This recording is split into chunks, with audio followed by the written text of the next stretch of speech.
सोहळा आनंदाचा गजर विठुरायाचा अखंड हरिनाम सप्ताह माळआळी चाकण तालुका खेड जिल्हा पुणे. समस्त ग्रामस्थ मंडळी भजनी मंडळ तसेच युवक मंडळ माळआळी चाकण. प्रक्षेपण आपल्या आवडत्या गजर कीर्तनाचा या यूट्यूब चॅनलवर.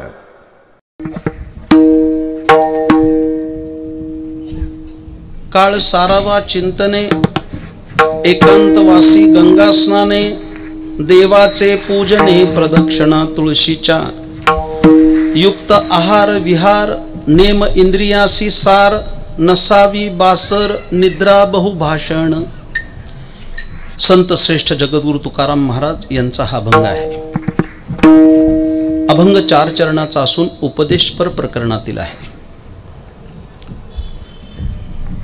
शिवछत्रपतींच्या पदस्पर्शाने पुनीत झालेल्या ऐतिहासिक अशा या चाकण नगरीमध्ये संत सावतामाळी तरुण मंडळाच्या विद्यमाने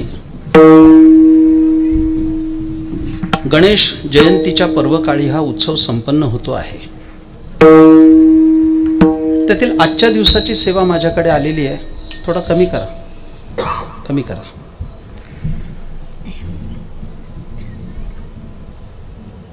आणि माझ्या सेवेला प्रारंभ करण्यापूर्वी अंतकरणातील काही सात्विक स्पंदनं व्यक्त करणं कर्तव्य मानतो. मी प्रथमतः या उत्सवाचे प्रमुख आणि वारकरी संप्रदायाचे उपासक असे हरिभक्तिपरायण मुक्ताजी दादा नाणेकर आणि त्यांच्या सर्व टीमचं हार्दिक अभिनंदन करणार आहे. आणि अभिनंदन याकरता की त्यांनी कोरोना काळात सुद्धा आपला उत्सव चालू ठेवला ही अभिनंदनाची गोष्ट आहे. केवळ चालू ठेवला नाही तर तो शासकीय नियमामध्ये चालू ठेवला. शासकीय नियम संपूर्ण पाळून आपण सगळे एकत्र बसलेले आहोत. माझे सर्व उत्तम असे गायक आणि वादक वृंद असे सहकारी उपस्थित आहेत आणि आपण सारे. अभंग मोठा आहे याची मला जाणीव आहे. नेहमीपेक्षा तो मोठा आहे. घड्याळामध्ये 8 वाजले त्याची पण जाणीव आहे. आणि कीर्तन वेळेत सोडायचं आहे याचीही जाणीव आहे. या सर्व जाणीवा एकत्र करून थोडं सांगणार आहे, पण अतिशय गोड सांगणार आहे. ज्याला इंग्रजी भाषेमध्ये शॉर्ट बट स्वीट असं म्हणतात. थोडं पण अतिशय गोड. आणि तुम्हाला बरं वाटावं असं कीर्तन करणार नाही, तुमचं बरं होईल असं कीर्तन करणार आहे. ज्यायोगे तुमचं आत्मकल्याण होईल, ज्यायोगे तुमचं आत्महित होईल अशा स्वरूपाचं काही संक्षिप्त पण साक्षेपी मांडायचा माझा मानस आहे.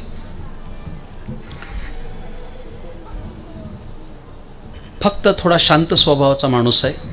अशांत वातावरणात कीर्तन करू शकत नाही. तुम्ही जेवढी शांतता प्रदान कराल तेवढं मी काही चांगलं सांगू शकेन. आणि अशांतता निर्माण झाली तर कीर्तन करावंच असे कोणतेही निर्बंध माझ्यावर नाही. त्याकरता सर्वांना माझी नम्र सूचना आहे की सर्वांनी आपले मोबाईल शांत करून ठेवा. कारण ते यंत्र चांगलं आहे पण माणसातून उठवत आहे. तुमच्याशी हा केवळ 120 मिनिटाचा संवाद साधण्यासाठी मला दिवसभर प्रवास करावा लागलाय. याचा आत्मभान ठेवून आपण कीर्तन ऐकावं आणि सर्वेंद्रियाचं कान करून ऐकावं.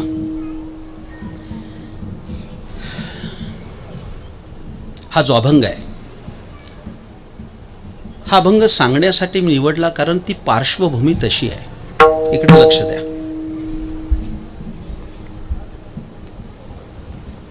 माझ्या प्रिय श्रोत्यांनो, गेल्या 2 दशकामध्ये माणसाने विज्ञानाची कास धरून प्रचंड मोठी भौतिक क्रांती केली आहे. आज इथं अनेक उच्च विद्याविभूषित आणि प्रतिष्ठित नागरिक उपस्थित आहेत.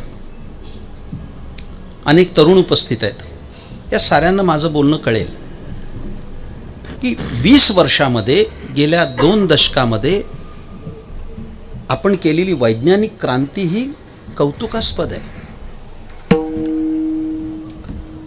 आपल्याला माहीत नसेल कदाचित, कल्पनाही नसेल, पण माणसाने चंद्रावर पाऊल टाकलं ही बातमी जुनी झाली आणि वाचून वाचून गुळगुळीत पण झाली.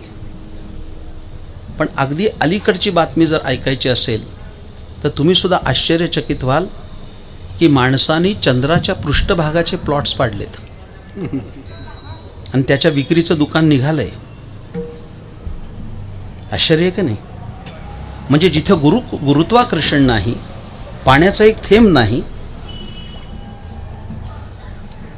अशा ठिकाणी, म्हणजे मी चंद्राच्या पृष्ठभागाचे म्हटलो, पृथ्वीचे नाही, इथले संपत आलेत.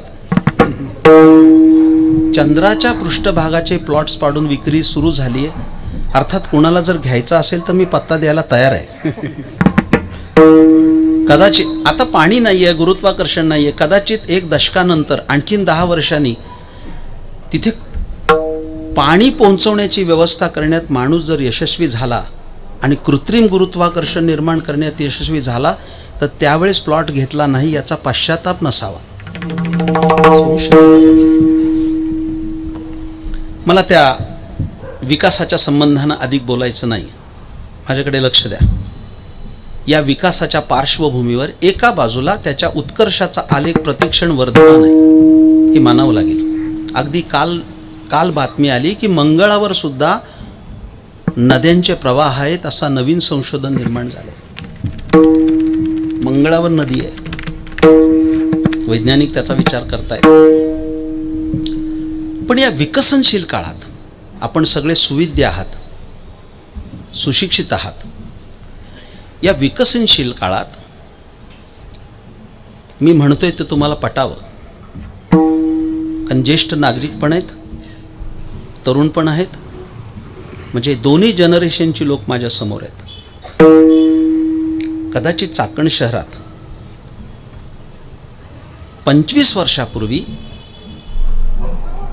सुखोपभोगाची साधनं नव्हती.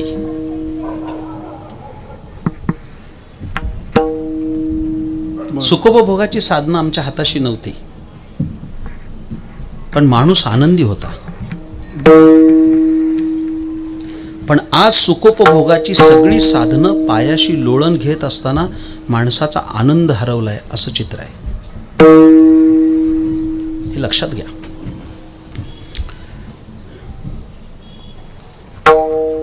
भारताला स्वातंत्र्य प्राप्त होऊन जवळपास 75 वर्ष होऊन गेली, 500 वर्षाचा काळ गेला. पण व्यक्तिगत जीवनात आम्ही इतके परतंत्र आहोत, सांगितल्यानंतर कळेल. मी पैशाचं मूल्य जाणतो. या जगतामध्ये कफल्लक माणसाला शून्य किंमत आहे. द्रव्य पाहिजे, पण ते अंतिम ध्येय नाही, हे तितकंच लक्षात ठेवा.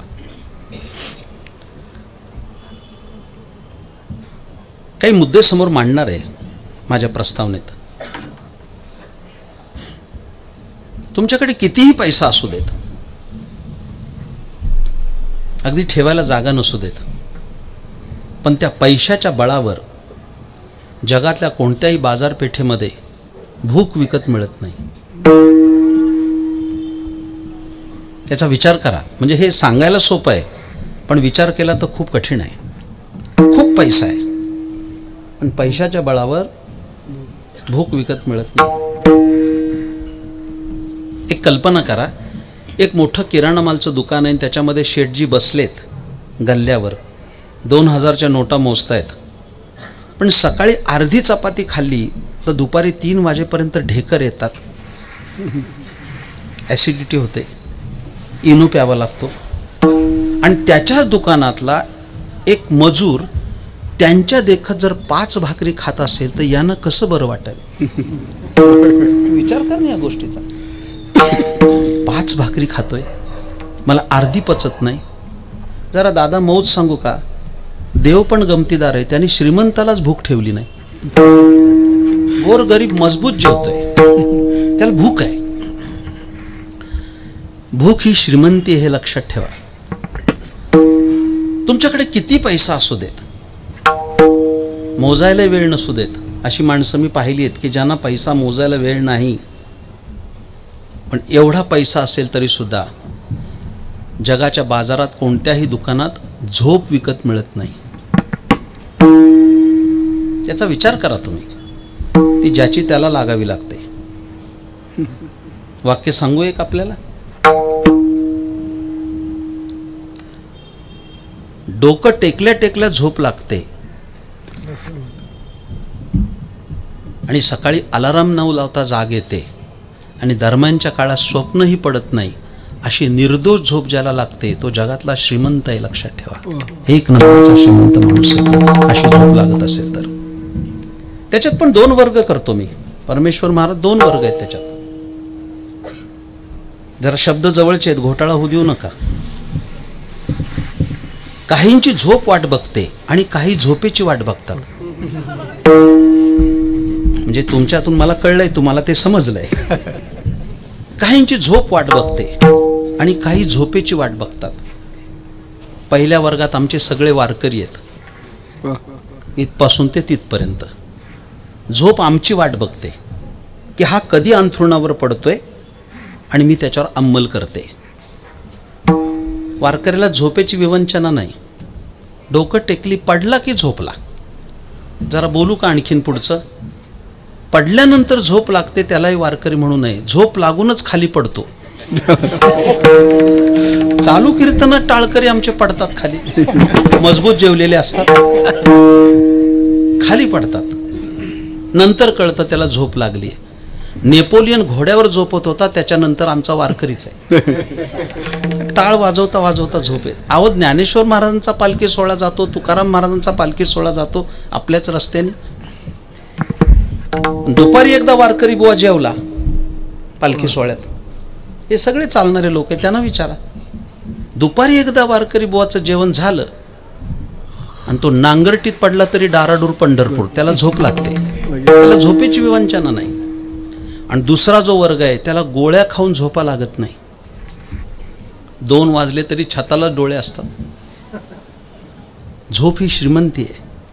तुमच्याकडे कितीही पैसा असू देत, त्या पैशाच्या बळावर तुम्हाला जगाच्या बाजारामध्ये समाधान विकत मिळत नाही. ते कमवावं लागतं. हे एक एक मुद्दे असे आहेत की त्याच्यावर स्वतंत्र व्याख्यान करावं.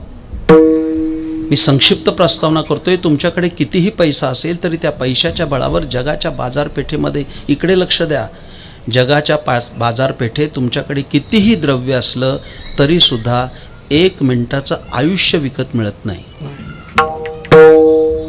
हा अनुभव 2 वर्षात अनेक श्रीमंतांनी घेतला. आणि आज लक्षात आलं की पैसा तकलादू आहे. ब्रिज कँडी असू देत, रुबी हॉल असू देत, नाही तर दीनानाथ मंगेशकर हॉस्पिटल असू देत, 1 मिनिटाचं आयुष्य विकत मिळणार नाही पैशाच्या बळावर. आणि सरते शेवटी सांगतो, तुमच्याकडे कितीही पैसा असेल तरी सुद्धा त्या पैशाच्या बळावर जगाच्या बाजारपेठेत आनंद विकत मिळत नाही. तो ज्याच्या त्याला मिळवावा लागतो. म्हणून प्रिय श्रोत्यानो, मला प्राप्त झालेल्या वेळेमध्ये या अभंगातून मी आनंदी जीवनाची सूत्र सांगणार आहेत. क्रमशः सूत्र सांगणार आहेत. ती फार लक्षपूर्वक ऐका. या अभंगात तुकोबरायांनी आनंदी जीवनाची सूत्र काही मांडली. ती काही सूत्र अभंगाच्या पहिल्या चरणात आहेत.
गळ्यामध्ये साखळी असते की नाही, ती अशी एका ते कडी घालून तयार होते. तसा अभंग असा शृंखलायुक्त आहे. एक एक कडी सांगतो. बसलाय सगळेजण, आनंद पाहिजे ना, निश्चित ना. मग पहिली गोष्ट केली पाहिजे की तुम्ही चिंतन केलं पाहिजे. आनंद मिळाला तर तो चिंतनानंच मिळेल.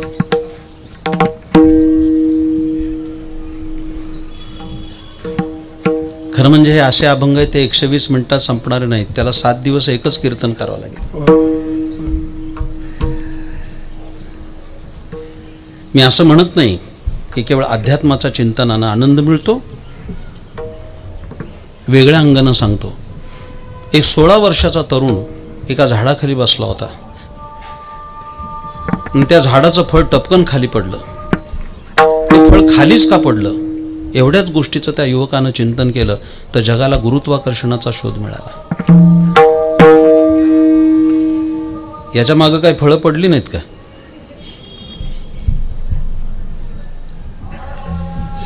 चिंतनामध्ये काय ताकद असते हे न्यूटनचं उदाहरण बोलकं आहे. अशी अनेक उदाहरणं देऊ शकेल. मी परवाच एका ठिकाणी कीर्तनात सांगितलं,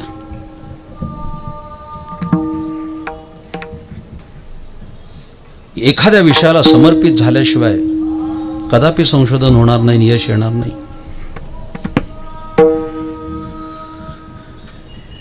आता नाही सांगत कारण वेळ नाही आहे तेवढा, पण ओठात आले तर पोटातही ठेवत नाही. पृथ्वी गोल आहे हे सांगण्यासाठी गॅलिलिओने आपलं सगळं जीवन समर्पित केलं. महाराजा मानावं लागेल का नाही? जर सांगू, एके दिवशी गॅलिलिओ असं झालं की गॅलिलिओ पृथ्वी गोल आहे हा शोध करता करता स्वतःचं लग्न करायचं विसरला. आणि नुसतं लग्न करायचं विसरलं नाही, त्याला जीव खालू घालत होती त्याची बहीण. ती बहीण आहे आपल्याला आणि तिचंही लग्न करायचं हेही विसरला. दोघेही तसेच राहिले. त्या मुलांना सांगतोय, हे जी उभी आहेत, न जाणो हे ऐकून याच्यातला एखादा गॅलिलिओ होण्याची शक्यता आहे. म्हणजे केवळ लग्न नाही करून असं नाही. एके दिवशी गॅलिलिओ प्रयोगशाळेत होता आणि प्रयोग करत होता आणि त्याच्या बहिणीने सांगितलं जेवणाची वेळ झाली, जेवून घे. तो म्हणला माझं थोडं काम झाल्यानंतर जेवायला येतो, तू जेव आणि तू झोपी जा, मी नंतर येतो. ती बहीण जेवली आणि झोपायला गेली. 1:30-2 वाजता कधीतरी गॅलिलिओला असं वाटलं की आपलं जेवण राहिलंय. पण प्रयोगशाळेतून बाहेर आला आणि त्या डायनिंग टेबलवर एक ताट खरकटं होतं. ती बहीण जेवली होती. ते ताट बघितल्यानंतर गॅलिलिओ म्हणाला जेवण झालंय वाटतं आपलं. परत गेला आणि प्रयोगाला लागला. दृष्टांत संपला. असं केल्याशिवाय महाराजा याला चिंतन म्हणतात. आम्ही एकादशी असली तरी 4 वेळा करतोय जेवण. जे ते करू नये या मताचा मी नाही आहे. न जाणू एकादशीला तुमच्याकडे आल्यावर पंचायत व्हायची. चिंतन केलं पाहिजे. जरा बोलू. माणसं चिंतन करत नाहीत, केली तर चिंताच करतात. चिंतन नाही करत. हा कोरोना तर नंतर आलाय, पण माणूस एका रोगानं पछाडलाय आणि त्या रोगाचं नाव टेन्शन आहे. माणूस चिंताग्रस्त आहे. तुम्ही बघा, सुभाषितकाराने कुठे मोज केली. सुभाषितकार असं म्हणतात, चिता चिंता समख्याता बिंदुमात्र विशेषता निर्जीवम दहते चिता सजीवम दहते चिंता. मराठी अर्थ सांगतो. चिता आणि चिंता हे 2 शब्द जवळचे आहेत, फक्त एका अनुस्वाराचा फरक आहे. चिता या शब्दावर अनुस्वार दिला की चिंता होते आणि चिंता या शब्दावरचा अनुस्वार काढला की चिता होते. पण जमीन आसमानचा फरक आहे. चिता माणसाला मेल्यावर जाळते आणि चिंता माणसाला जिवंतपणे जाळते.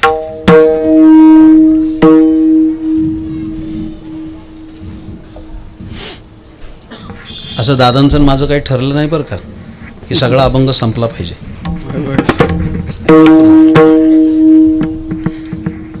त्यांचं माझ्यावर खूप प्रेम आहे.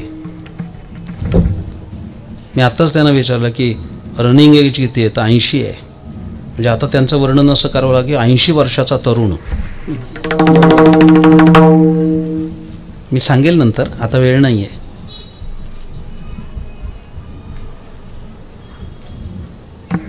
महाराष्ट्रात जसे ज्ञानेश्वर महाराज झाले, हे ऐका. तामिळनाडमध्ये खूप मोठे संत झाले, पण त्यांचं नाव आहे संत तिरुवल्लुवर. खूप मोठे संत झाले. जसे देशोदेशीचे ज्ञानेश्वर, तामिळनाडमध्ये तिरुवल्लुवर नावाचे संत झाले आणि ती कुरल नावाचा ग्रंथ लिहिला. वाचा आपण कधीतरी. मी तर सगळ्या तरुण कीर्तनकारांना, माझ्या मित्रांना सांगतोय की ज्ञानेश्वरी, गाथा, भागवत याच्याबरोबर अवांतर वाचन पण तितकंच केलं पाहिजे. मला हे आठवण्याचं कारण, ते तमिळीमध्ये ग्रंथ आहे, तो तमिळ भाषेत आहे, पण या पुण्यानं खूप दिलंय माणसाला. इथंच येरावडा जेलमध्ये, याच येरावडा जेलमध्ये साने गुरुजी होते आणि त्याच खोलीत एक तमिळी कैदी पण होता, एकाच खोलीत. पण तो तमिळी कैदी असा कुरल वाचायचा आणि साने गुरुजी ज्ञानेश्वरी वाचायचे. तर एके दिवशी साने गुरुजींनी त्यांना विचारलं की आप क्या पढ़ते हैं? तो तमिळी कैदी म्हणाला, मैं ये हमारे तमिलनाडु में बहुत बड़े संत हुए, संत तिरुवल्लुवर, इन्हों का ये ग्रंथ है कुरल नाम का, मैं पढ़ता हूँ. तो मैंने विचारा ना, आप क्या पढ़ते हैं? सांगितलं, हमारे महाराष्ट्र में संत ज्ञानेश्वर महाराज हुए, उनकी ज्ञानेश्वरी पढ़ता हूँ. किती मोठी माणसं झालीत महाराजा. 6 महिने तुरुंगवास होता. साने गुरुजींनी सांगितलं, तर 6 महिने दोघांनी इथं एकत्र राहायचंय.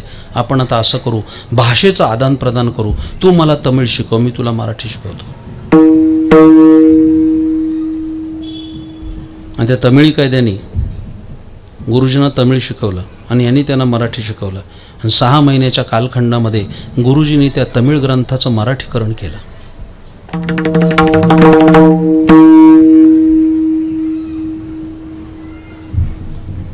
आणि ते कुरल मी वाचलं. खूप आश्चर्यचकित झालो मी. काय सांगितलंय त्या माणसानं, मानावं लागेल. त्यातलं एक वाक्य सांगतो, मला या अभंगाच्या चरणात उपयुक्त आहे म्हणून. माणूस चिंता का करतो की त्याच्या जीवनात दुःख आल्यानंतर त्याला चिंता भेडसावतात. सुखाच्या प्रसंगी त्याला चिंता नसते, दुःखद प्रसंगी तो सचिंत होतो. पण तिरुवल्लुवराने इतकं सुंदर लिहिलंय, इतकं माझं सगळं कीर्तन न कळो, तशी अपेक्षा पण नाही, पण जाताना एक वाक्य घेऊन जा या महाद्वारातून, आयुष्याचं कल्याण होईल. आयुष्याचं कल्याण होईल. एक वाक्य जर घेऊन गेलात तर, सारे बंधू आणि भगिनी घेऊन जा वाक्य जाताना. इतकं सुंदर त्या तिरुवल्लुवर लिहिलंय दुःखाच्या बाबतीत. ऐकता, तिरुवल्लुवर असं म्हणतो, फार सुंदर वाक्य आहे. मी तर माझ्या हृदयाच्या संदुकीत ते वाक्य लिहून ठेवलंय. हे वाक्य ज्याला कळेल तो आयुष्यात कधी दुःखी होणार नाही. त्यानं असं लिहिलंय, जीवनात दुःख आल्यानंतर, जीवनात दुःख आल्यानंतर जे लोक भीत नाहीत त्यांच्या जीवनामध्ये दुःख यायला भीतात. एवढा मोठा विचार आहे. पण दुःख सुद्धा विचार करतं, गेल्यानंतर याच्यावर परिणामच होत नाही तर जाच कशाला. परिणामच होत नाही.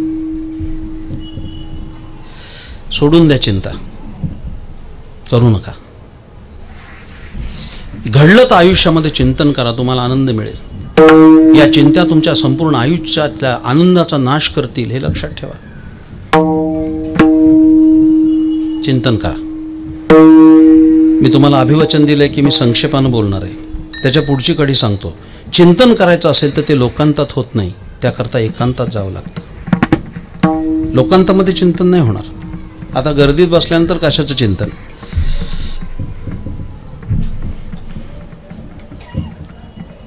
जगद्गुरु तुकाराम महाराज भंडारा, भामचंद्र, घोराड्या जात होते ना. कशा करता. येणे सुखे रुचे एकांताचा रस, वेडे सुखे रुचे एकांताचा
खरं म्हणजे आता हे काही पकवा जायचं वय नाही, हे चौकात उभं राहायचं वय.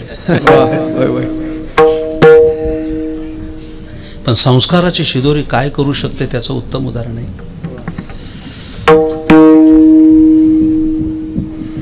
एकांतात काहीतरी चिंतन करा, पण एकांताचा जसा फायदा आहे तसा तोटा पण आहे, तो पण विचारात घेतला पाहिजे. चांगलं ऐकताय तुम्ही, इतके जीव लावून ऐकताय, पापणी सुद्धा पडत नाही, असंच ऐकलं पाहिजे.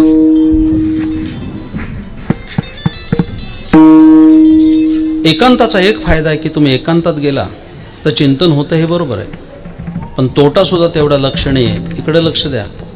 एकांतामध्ये जर साधू संत गेले, सत्पुरुष गेले, तर त्यांना विचार स्फुरतात, आणि एकांतात सामान्य माणूस गेला की त्याचे विकार जागृत होतात. हा त्याचा तोटा आहे, लक्षात ठेवा.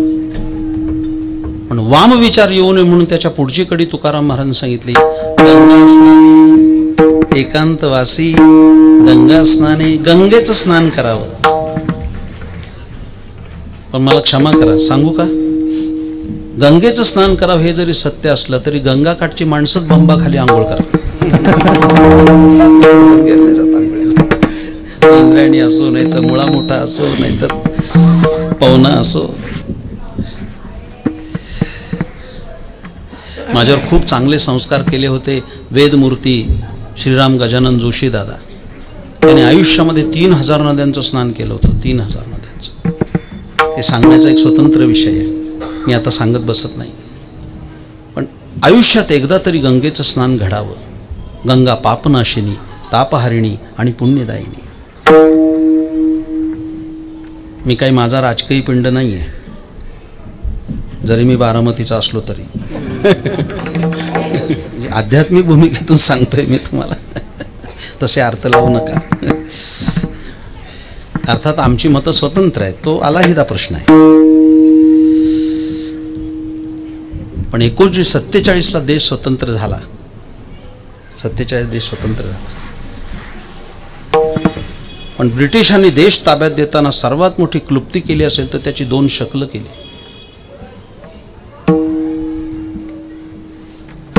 हिंदुस्थान पाकिस्तान झालं का नाही.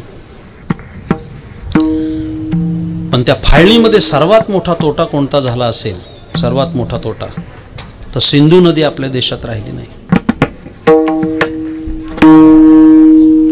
सिंधू आपल्यात आहे आता. खरं तर संपूर्ण वेदवाङ्मय धांडोळलं तरी सुद्धा हिंदू हा शब्द कुठेही नाही. हिंदू धर्म याची व्याख्या एवढीच आहे की सिंधू नदीच्या खोऱ्यामध्ये जी संस्कृती वर्धमान झाली ती हिंदू संस्कृती आहे. पण ज्या खोऱ्यात हे हिंदू वाढले ती सिंधू नदी आमच्यात नाही राहिली, फाळणीमध्ये. पण तरी तमाम तुम्हा वारकऱ्यांना एक सांगतोय की सिंधू आमच्या देशात राहिली नाही, फाळणीनं केलेला सर्वात मोठा तोटा.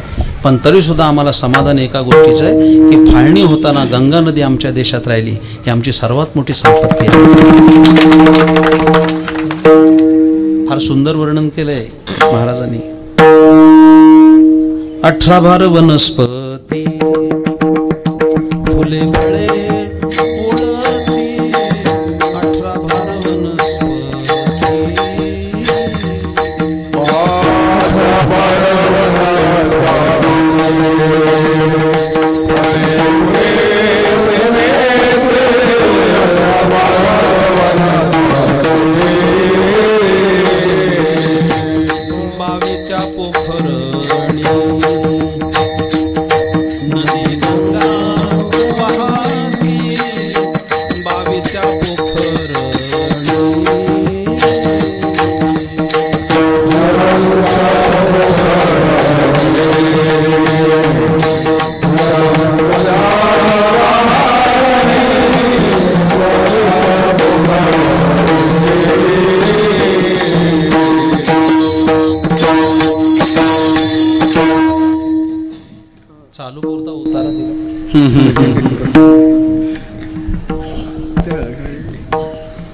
इकडे लक्ष द्या.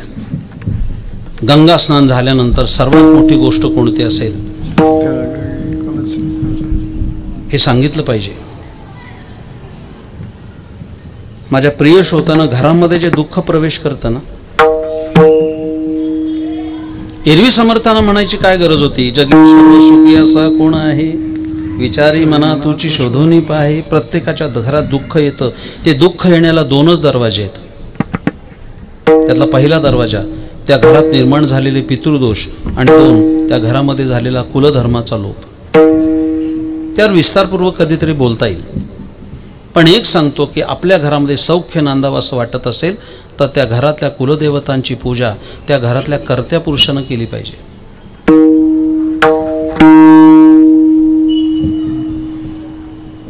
तुम्ही सगळे माझेच आहात, राग येणार नाही म्हणून सांगतो. आम्ही सोयीस्कररित्या ती सगळी पूजा आमच्या घरच्यांवर सोपवली. एखाद्याला विचारलं, काय पाटील देवाची पूजा कोण करतं? तेच ना, मंडळी करते. हे दात विचकत सांगतो. त्यालाही शरम येत नाही सांगायची. हां, तुम्ही गावाशिवायला गेल्यानंतर त्यांनी पूजा करावी यात काही प्रश्न नाही आहे, त्यांना अधिकार आहे तो करायचा. पण घरातल्या कुलदेवतांची पूजा त्या घरातल्या कर्त्या पुरुषानं करायची असते, तर त्या घरामध्ये सौख्य नांदेल. आणि या उपरांत एक एक सूत्र सांगतोय. आनंद पाहिजे ना, चिंतन केलं पाहिजे. चिंतनाकरता एकांतात गेलं पाहिजे. एकांतात वाम विचार येऊ नये म्हणून गंगेचं स्नान केलं पाहिजे. आणि स्नानोत्तर कुलदेवतांची पूजा केली पाहिजे. आणि पूजा झाल्यानंतर तुळशीला प्रदक्षिणा केल्या पाहिजेत. त्या सुद्धा महिलाच करतात. मला नाही कधी पुरुष प्रदक्षिणा करताना दिसला. खरं सांगू का? खरं सांगू, संस्काराचे मोती सांभाळले ते फक्त महिला वर्गाने सांभाळले. आणलं पाहिजे या लोकांना, आणलं पाहिजे. जे त्यांना बरं वाटा असं बोलत नाही, कारण मी तुमच्या पक्षातला आहे ना.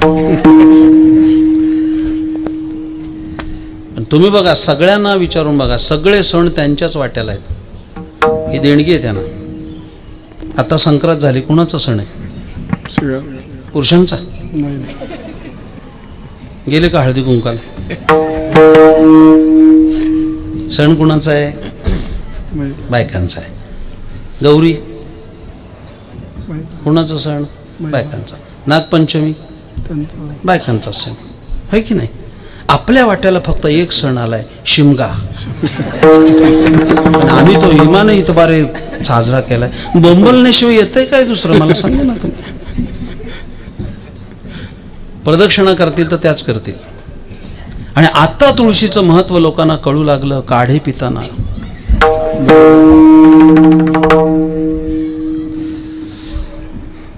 काढे 2 वर्ष झाले माणसं तुळशीचे काढे पित आहेत.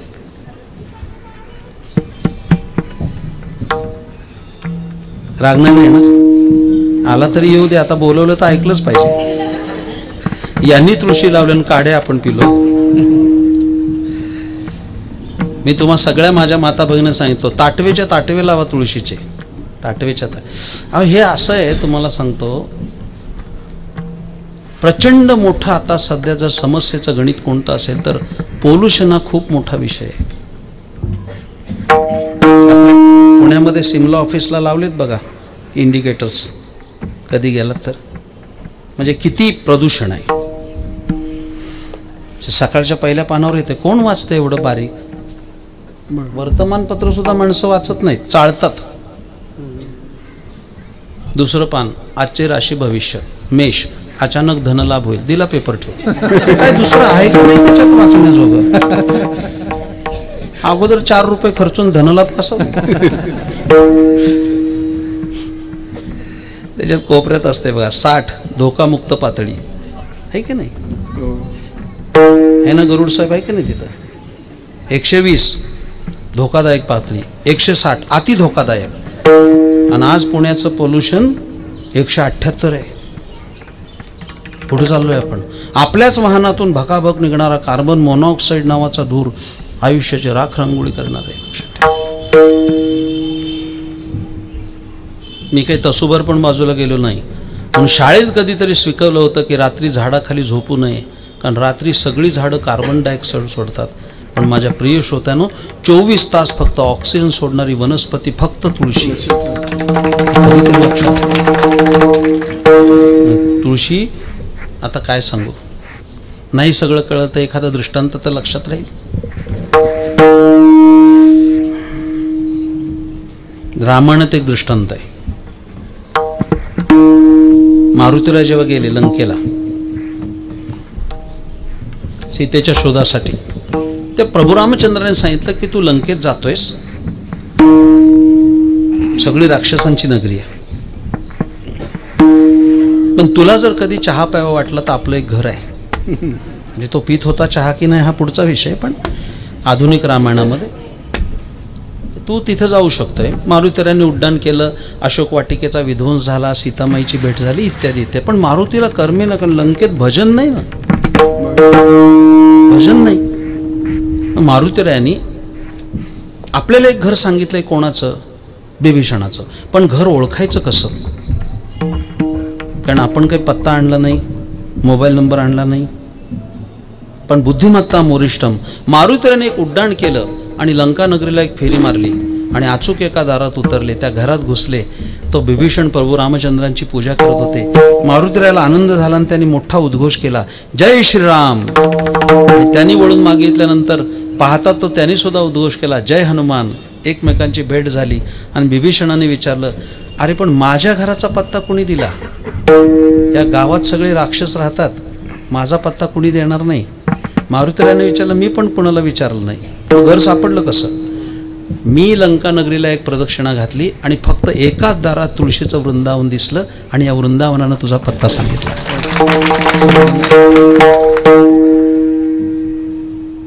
नाही कळलं?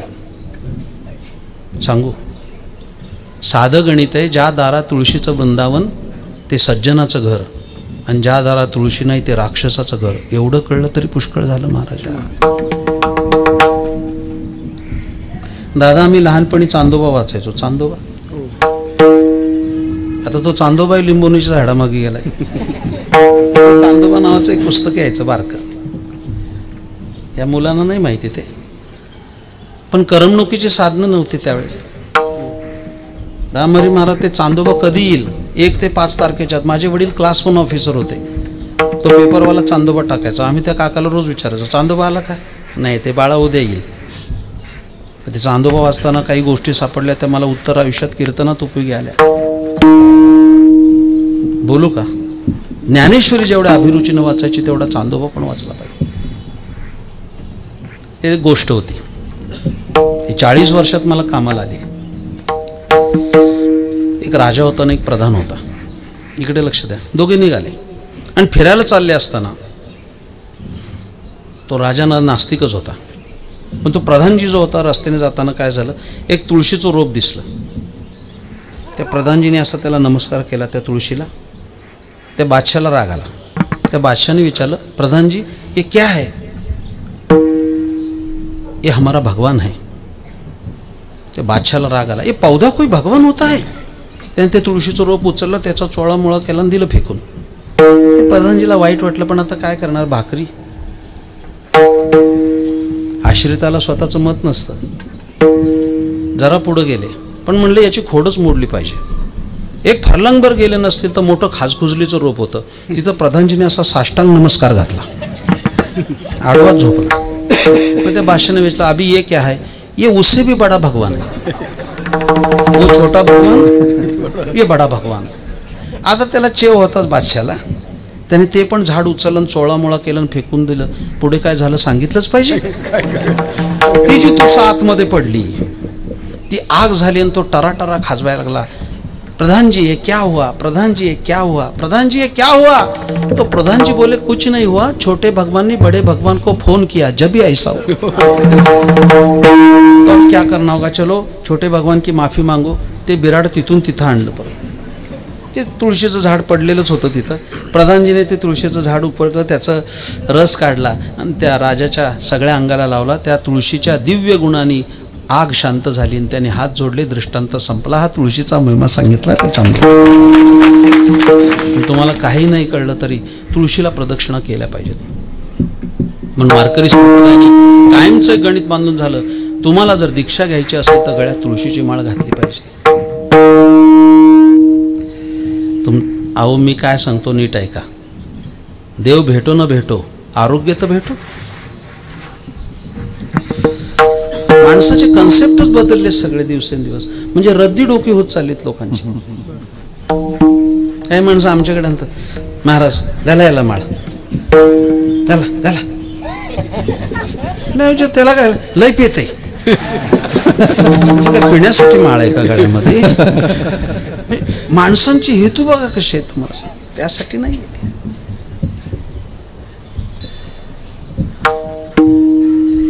आनंद पाहिजे ना.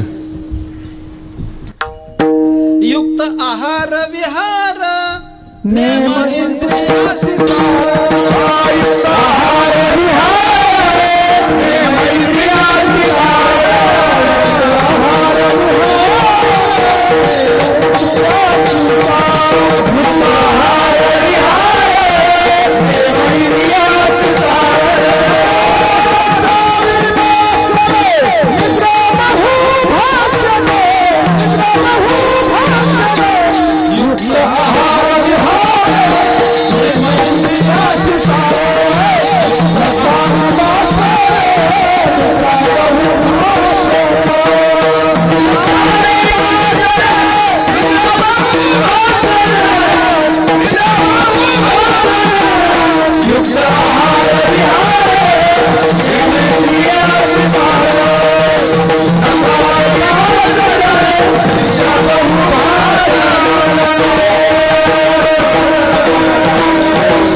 आनंद पाहिजे ना. इकडे लक्ष द्या.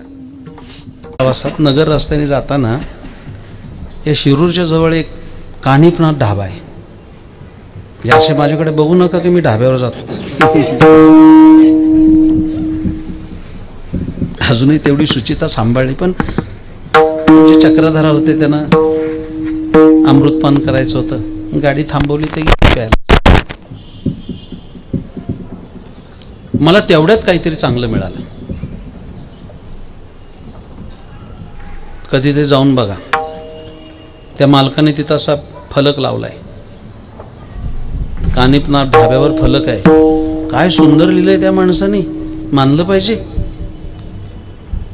घेऊन जाताना वाक्य इतकं सुंदर आहे.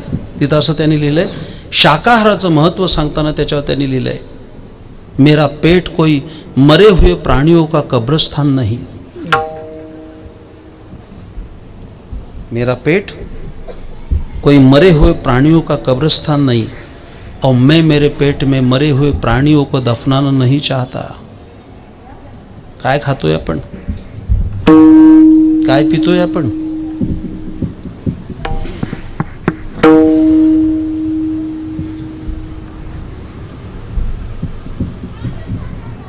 वाईट खाऊ नये, वाईट पिऊ नये. एक तर कीर्तन संपल्यानंतर माझ्या दर्शनाला आला, पिऊनच आला. ते चोपदार असतात ना, त्या चोपदाराने त्याला तिकडे हाकललं, तिकडे जा, इकडे येऊ नको महाराजांचं दर्शन घ्यायला. तो तिथनंच ओरडायचा, मला महाराजांना प्रश्न विचारायचा आहे, मला महाराजांना प्रश्न विचारायचा आहे. मी त्या चोपदारानं म्हणलं त्याला येऊ दे, काय विचारायचं ते विचारू दे, नाही तर ही गावभर वाजणारी घंटा आहे, उद्या सांगल महाराजाला काहीच येत नाही. त्याला म्हटलं काय विचारायचं ते विचारू, त्याच्या आकलेचे तारे तोडू दे, काय तोडायचे ते. तो आला, नमस्कार केला, नाशाकडे बघायला लागला माझ्याकडे. ते बघणं विचित्र असतं, तुम्ही बघून बघा. असं बघत होता. काय पाहिजे तुम्हाला, त्यांनी विचारलं. तुम्हाला असं म्हणायचं कारण नाही. त्यांनी मला विचारलं, तुम्हाला अगस्त्य ऋषी माहिती आहे का? तेव्हा मला कळलं की तो सुद्धा अभ्यासक आहे, म्हणजे त्यांनी पुराण वाचलंय. म्हणलं माहिती आहे. तो किती घोटात सागर प्याला? म्हटलं 3 घोटात प्याला. मग मी एका घोटात 9 सागर पिऊन आलो. तो मोठा का मी मोठा? म्हणलं तूच मोठा, आता तुझ्यापेक्षा कोण मोठा या क्षणाला? अशी बुद्धी भ्रष्ट होत आहेत माणसं.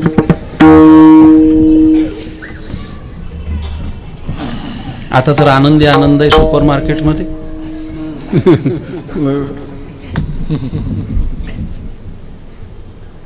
माणसं घेऊन येताना झिंगत येते. वाईट खाऊ नये, वाईट पिऊ नये. ज्ञानेश्वरी ऐकता? राणेची या पाले खायला नेवाणे करविले लंकेश्वरा. ज्ञानेश्वर महाराज किती सुंदर सांगतात. राम आणि रावणाचं युद्ध झालं. त्या युद्धामध्ये रावणाच्या बाजूने कोण लढत होते? कोण लढत होते? सारे राक्षस. आणि प्रभू रामचंद्रांच्या बाजूने कोण लढत होते? सगळे वानर. ऐकताय का नाही? राक्षस काय खात होते? मांस खात होते. आणि माकडं काय खात होती? पाला खात होती. आणि विजय कोणाचा झाला? माकडाचा नाही, पाला खाणाऱ्याचा झाला. राणेची या पाले खाईरा. एवढे सगळे बसलाय ना. माझं कीर्तन ऐकल्यानंतर एखादा चुकून माकून राहू शकतो. हे सगळेच वारकरी नाही आहेत. मी जातो सांगली जिल्ह्यामध्ये. आमचं एक वारकरी घर आहे. दादा 54 लोक आहेत त्या खटल्यात. किती? 54. 4 मुलं, 4 सुना, मुलं, नातवंड. आणि त्यांचे तुमच्यासारखे एक 80 वर्षाचे आजोबा आहेत. त्या 54 लोकात एकानेच अजून माळ घातली नाही. त्याच्या 2 नंबरच्या मुलांनी, त्या म्हाताऱ्याच्या.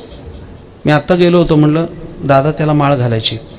तो म्हातारा म्हणला त्याला नाही माळ घालायची. म्हणलं का? त्याला का नाही घालायची? तो म्हणला तो पाहुण्यासाठी ठेवलाय. काय दीर्घ नियोजन. म्हणजे एखादा पाहुणा जर रविवारी आला तर एखादा नमुना आपल्या गावात पाहिजे.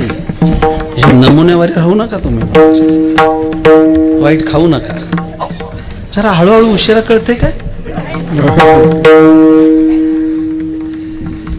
युक्त आहार. तिथे मांसाहारी माणसाला नावं ठेवायचं कारण आहे. शाकाहाराचं पण सांगतोय. युक्त आहार तो सुद्धा युक्त पाहिजे. शाकाहार असला तरी. समर्थांची ओवी आहे. पण त्या ओव्या पण आम्ही सगळ्या प्रदूषित करून टाकल्या. दासबोधात ओवी आहे. आपण येतेष्ट जेवणे उरले ते वाटणे, परंतु वाया दवडणे हा धर्म नव्हे. पण त्याचा आम्ही अपभ्रंश केला. आपण येथेच्छ जेवणे. काही फरक कळतोय का नाही? समर्थांनी काय लिहिलंय? आपण येतेष्ट जेवणे. आणि आम्ही काय केलं? आम्ही येथेच्छ जेवणे. शब्द येतेष्ट जेवणे असा. इष्ट जेवावं. कळो नाही तर न कळो सगळ्यांना एवढंच सांगतो की कमी जेवलं पाहिजे. माझा अनुभवाचं गणित आहे. मला 12वीत असताना एक योगाचार्य शिकवायला येत होते. आणि त्यांनी मला एक सूत्र चांगलं सांगितलं, ते सांगतो. त्याने सांगितलं तुम्हाला जर चांगलं जीवन जगायचं असेल तर त्याने एक मंत्र दिला. ते म्हणाले पोटाचे 4 भाग करायचे.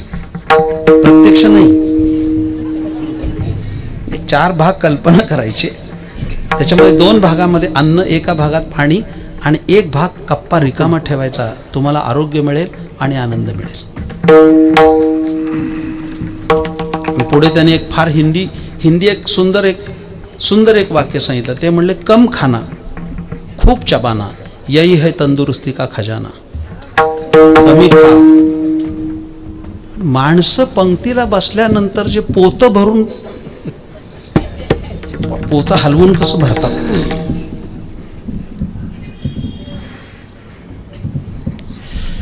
आम्ही एकदा सातारला गेलो होतो.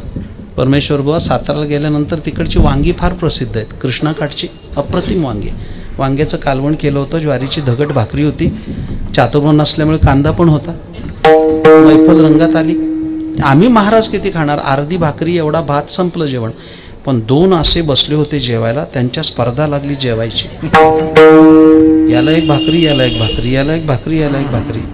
किती भाकरी खाव्यात असा तुमचा अंदाज आहे? त्या दोघांनी रामहरी बुवा किती भाकरी खाल्ल्या असतील? काय अंदाज लागतोय? 13 भाकरी खाल्ल्या. तरी नाही म्हणत नव्हते, येऊ द्याच म्हणत होते. शेवटी ती स्वयंपाक करणारी बाई बाहेर आली आणि म्हणाली सावकाश जेव्हा दळून येते. तिला सगळं पीठ संपलंय. आता काय दळून आल्याशिवाय तुम्हाला भाकरी घालता येणार नाही. अशा माणसाला आरोग्य मिळणार नाही, पर्यायी आनंद मिळणार नाही. युक्त आहार, युक्त विहार, नेहमी इंद्रियांशी सार. आता वेळ संपत चालला, माझी ओढाताण व्हायला लागली. नसावी बासर, निद्रा बहु भाषण. खूप बोललो नाही पाहिजे. काही काही माणसं एवढी बकाल बोलत असतात. कातड्याचे म्हणून वाचलंय, खापराचं असतं तर कधीच फुटलं असतं. सगळं सारखं तोंड चालूच, पिटी पिटी पिटी पिटी पिटी. बोलू, ऐकता? विनोबाजीने असं म्हटलं की मौन ही सर्वात मोठी साधना आहे. कमी बोलायला शिका.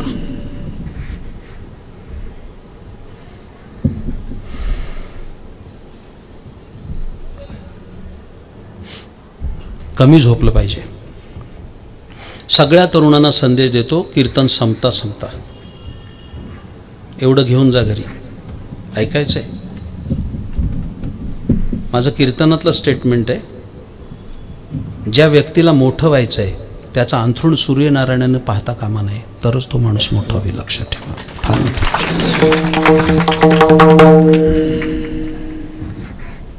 आता सकाळी उठायच्या वेळेपर्यंत मुलं मोबाईल बघत असतात, पहाटे 3 पर्यंत.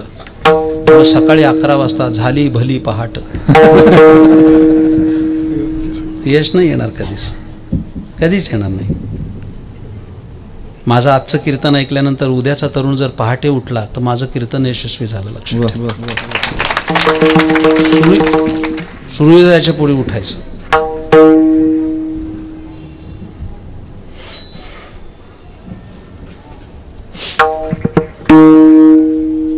श्रीमद भागवत महापुराणात एक गोष्ट आली आणि गुरुचरित्रात पण आली.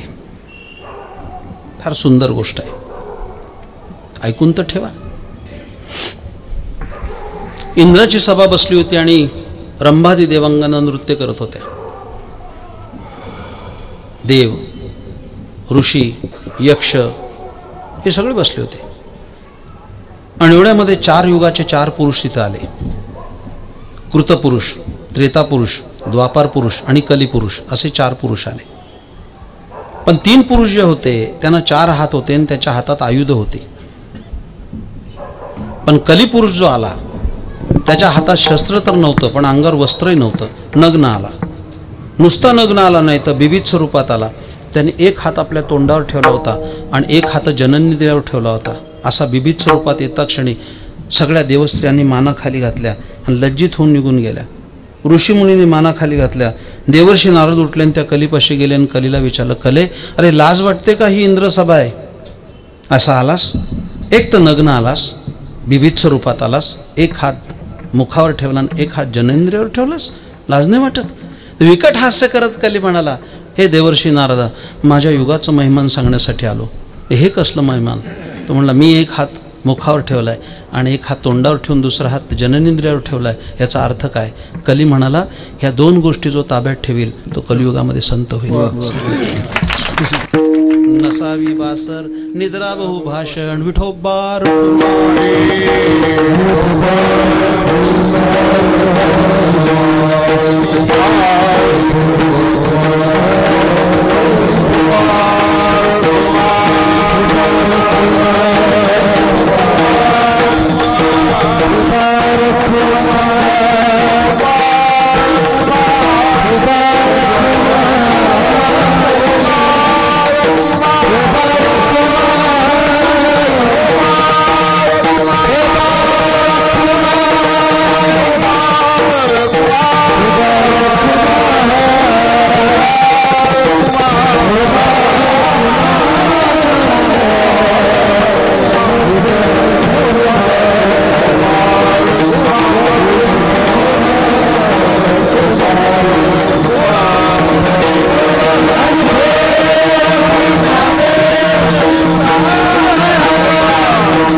अमेरिका एवढं श्रीमंत राष्ट्र आहे, पण अजूनही अमेरिकेमध्ये एकही सोन्याचं घर नाही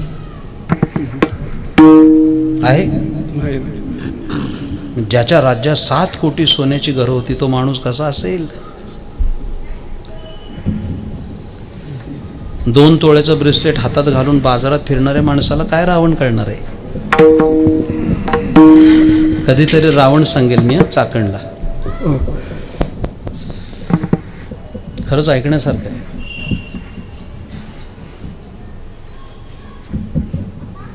त्याच्याकडे खूप गुण आहेत. फक्त दुसऱ्याच्या पत्नीची अभिलाषा केली त्यामुळे सगळ्या लंकेची राख झाली.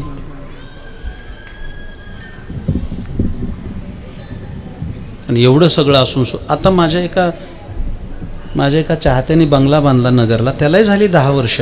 2.5 करोड रुपयाचा बंगला बांधला. 2.5 करोड 10 वर्षापूर्वी. मलाच वास्तुशांतीला बोलवलं कीर्तनाला. कीर्तनापूर्वी बसलो. चला म्हणले महाराज. ते बंगला सगळा दाखवला. 60 खोल्या बंगल्याला. 60. घरात माणसं 3. सगळं झालं. 1 लाख रुपयाचं दार होतं त्याला. मला विचारलं कसा वाटला? म्हटलं मला नाही आवडला. निम्मा खलास झाला. त्याला वाटलं खूप स्तुती करतील. म्हटलं नाही आवडला मत स्वातंत्र्य आहे. तू बोलवलं म्हणजे चांगलं म्हटलंच पाहिजे असा नियम आहे. हो म्हणले 2.5 कोटी रुपये घालवले महाराज. ठीक आहे, चांगली गोष्ट आहे. तू 35 वर्षाचा मुलगा आहे, कर्तबगार आहेस, चांगली गोष्ट आहे. मग त्याला जवळ घेऊन सांगितलं, म्हटलं चांगला बांधलायस, पण मी यासाठी म्हणालो की आम्ही वाचन केलेली माणसं आहे, वाचतोय आम्ही. रावणाच्या राज्यात 7 कोटी सोन्याची घरं होती. अजून तुझ्या बंगल्याच्या दाराला सोन्याची कडी नाही तर चांगला कसा म्हणायचं? बरोबर आहे म्हणलं महाराज. म्हणजे एक लक्षात ठेव, एवढी मोठी संपत्ती गोळा करून हे बांधलंस हे सत्य असलं तरी एक जिवंत सत्य विसरता कामा नये. आंघोळ बाहेरच घालणार आहेत.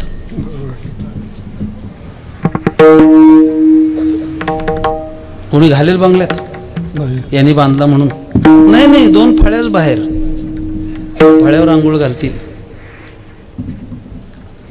सांगा ते कवडी गेली नाही. एक सुंदर वाक्य सांगतो माझ्या प्रिय श्रोत्यानं. स्लोगन ज्याला म्हणतात तेवढं लक्षात ठेवा. ज्याच्यातलं काहीच बरोबर येत नाही त्याचं नाव संसार आहे. आणि ज्यातलं काहीच वाया जात नाही त्याचं नाव परमार्थ आहे. काहीच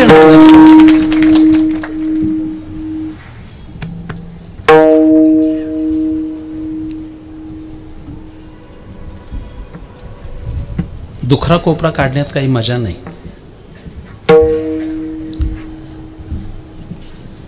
पीपीई किट घातलेल्या प्रेताला सुद्धा कोणी बघायला गेलं नाही.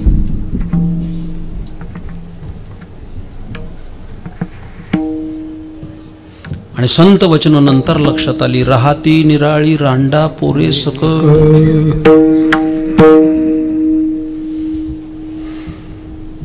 आणि तुकाराम महाराज म्हणाले, देह समर्पिजे देव भार काहीच न घ्यावा, होईल आघावा तुका.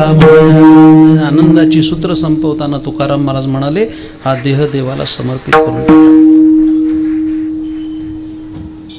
छोटे दृष्टांत सांगतो 2, जे की अध्यात्माचं खूप मोठं रहस्य आहे.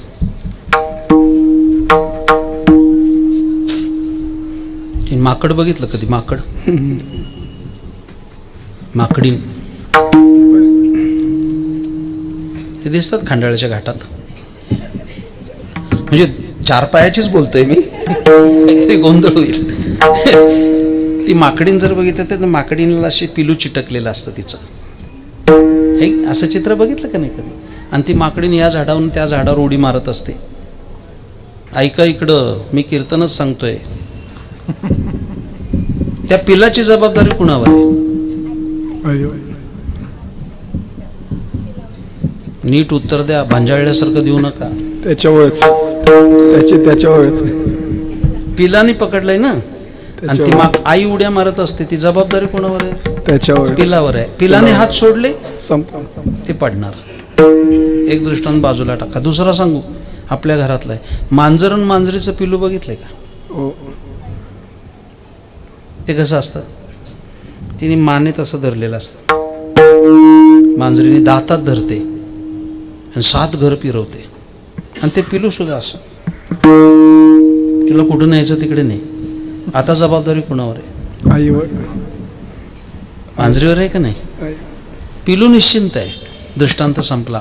माकडाच्या पिलासारखा परमार्थ करू नका, केला तर मांजराच्या पिलासारखा करा, तुम्हाला तो आनंददायी राहील. लक्षात त्याच्यावर सोपून द्यायचं. तारसी तरी तारी मारी, ढवळी अथवा धोरी धरी. काय सांगतोय नाट आम्हाला? सांगू? खूप छान ऐकलं तुम्ही, खूप छान ऐकलं. आपण फक्त एवढं म्हणायचं आई ज्ञानाबाईला, तू आमची आई आहेस आणि आम्ही तुझी लेकरं आहोत.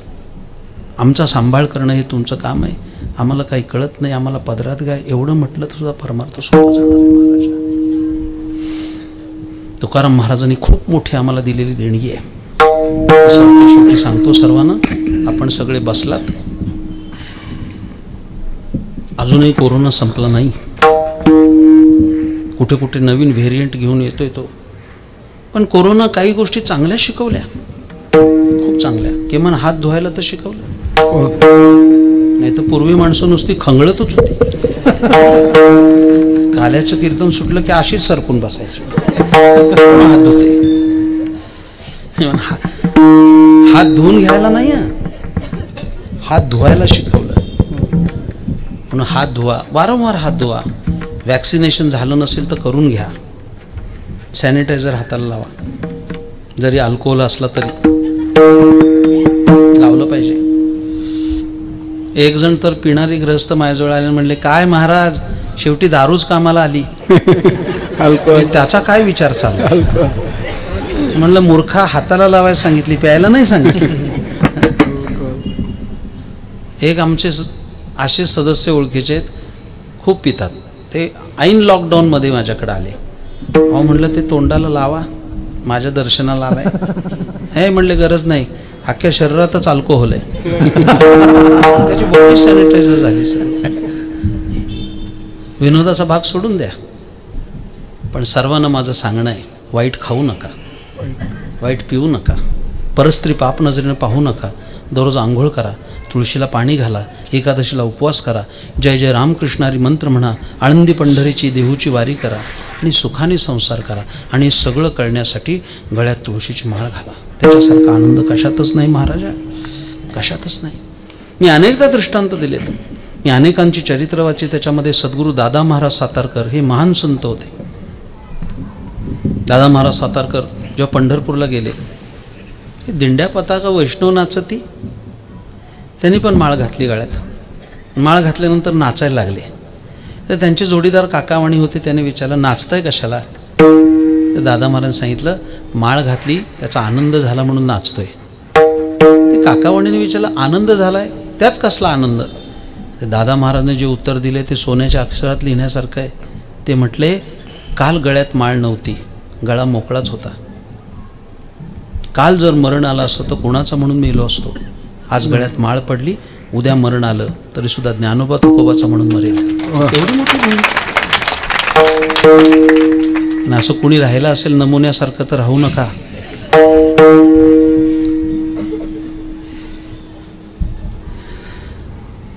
सर्वांना माझा संदेश आहे, खूप उत्तम उत्सव चाललाय, पण सगळ्याला माझं आवाहन आहे की दादांची खूप मोठी इच्छाशक्ती आहे की हा उत्सव व्हावा. वर्षभर माझ्या मागे लागलेत, वर्षभर. आणि पुढच्या वर्षी काला करण्यासाठी आत्ताच त्यांनी श्री गुरु चैतन्य महाराजांना सांगून ठेवले. म्हणून मी 80 वर्षाचा तरुण म्हटलं त्यांना. दोघेही अनुरूप आहेत. आमच्या मावशी सुद्धा बसल्यात कीर्तनाला. दोघेही परमार्थाला अनुकूल. नाही तर असं काही घडतंय की नवरा वारकरी असेल तर बायको असत नाही, बायको वारकरी असेल तर नवरा हिरण्यकश्यपू, आणि नवरा वारकरी असेल तर बायको 14 जानेवारी. असं कुठेतरी विस्कळीत दिसलं. म्हणजे 14 जानेवारी नाही कळालं. काही जण ते कॅलेंडरच मोजत बसले. कीर्तन कळायला फार उंची असावी लागते महाराज.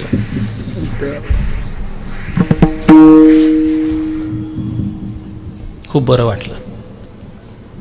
पण सगळ्यांवर जबाबदारी आहे. हा उत्सव एकटा सावतामाळी मंडळाचा नाही. आपण सगळ्यांनी त्याच्यात कटिबद्ध झालं पाहिजे. आपल्याकडे द्रव्य असेल ते द्रव्य समर्पित केलं पाहिजे. माझ्या प्रिय श्रोत्यानो, तन मन धनानं परमार्थ करायचा असतो. पण तन अशुद्ध आहे, मन अशुद्ध आहे, धन अशुद्ध आहे. तन शुद्ध करण्यासाठी स्नान केलं पाहिजे. मन अशुद्ध असेल तर ध्यान केलं पाहिजे. आणि धन शुद्ध करण्यासाठी दान केलं पाहिजे. तर ते उत्सव यशस्वी होतात. 40-45 लोक ज्ञानेश्वरी पारायणाला बसलेत. खूप आनंद वाटला. आणखीन आनंद वाटला या गोष्टीचा की धर्मसत्ता चालते त्यावेळेला राजसत्तेचं बळ असावं लागतं. या संपूर्ण समारंभाच्या मागे हिमालयासारखी ताकद ज्यांनी लावली ते आमचे अमृतनाना सेवेकरी. मोठी गोष्ट कमी नाही पडू दिली. ते कधी पुढे येत नाहीत. पण सगळं जे आहे म्हणजे ही परवानगी आणण्यापासून अमृतनानांनीच काम केलं. आणि याचं कारण काय असेल तर त्यांच्यावर असणारी स्वानंद स्वामींची कृपा आहे. ते गुरुकृपेचं असं लेणं असल्यामुळे त्यांनाही मी सुयश चिंतितो. आणि सगळ्यांचं या ठिकाणी नेतृत्व करणारं हे सगळं गरुड कुटुंबीय हे दोघंही उभयता पती पत्नी. मी तर सांगितलं की ज्योतिताई गरुड आता हे सगळं पाहतायत.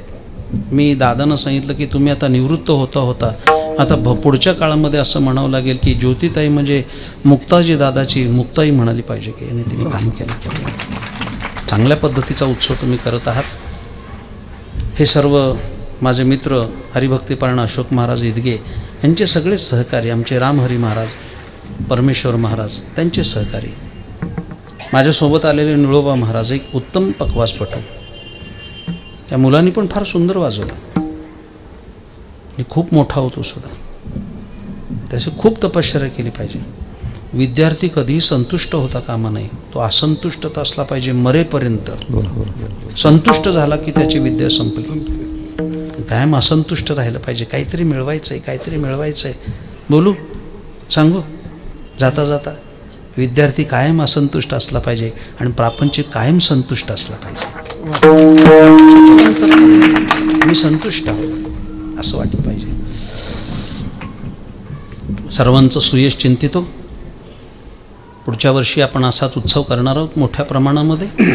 सर्वांनी त्याच्यामध्ये कटिबद्ध व्हावं.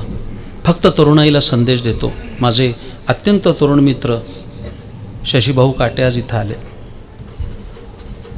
एक वारकरी पंढरीचा असं त्यांचं वर्णन करायला पाहिजे की तरुण मुलांना घेऊन वारकरी संप्रदायाचा प्रचार आणि प्रसार करणं हे एक खूप मोठं व्रत अंगीकारलेली ही मंडळी आहेत. त्यांनाही सुयश चिंतितो. आणि सरते शेवटी तरुणांना संदेश देतो.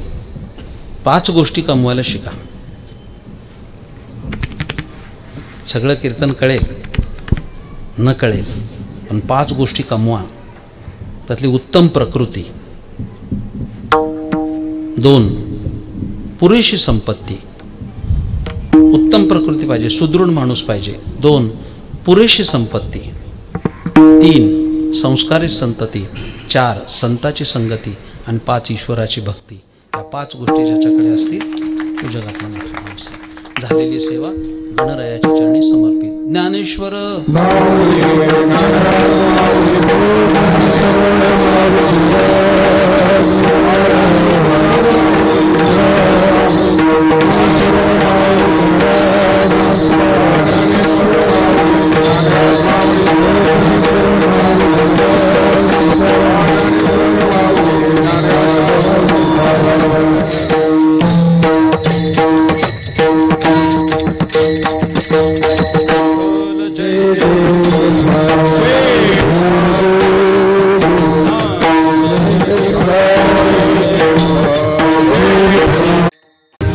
सोहळा आनंदाचा गजर विठुरायाचा अखंड हरिनाम सप्ताह माळआळी चाकण तालुका खेड जिल्हा पुणे. समस्त ग्रामस्थ मंडळी, भजनी मंडळ तसेच युवक मंडळ माळआळी चाकण. प्रक्षेपण आपल्या आवडत्या गजर कीर्तनाचा या यूट्यूब चॅनलवर.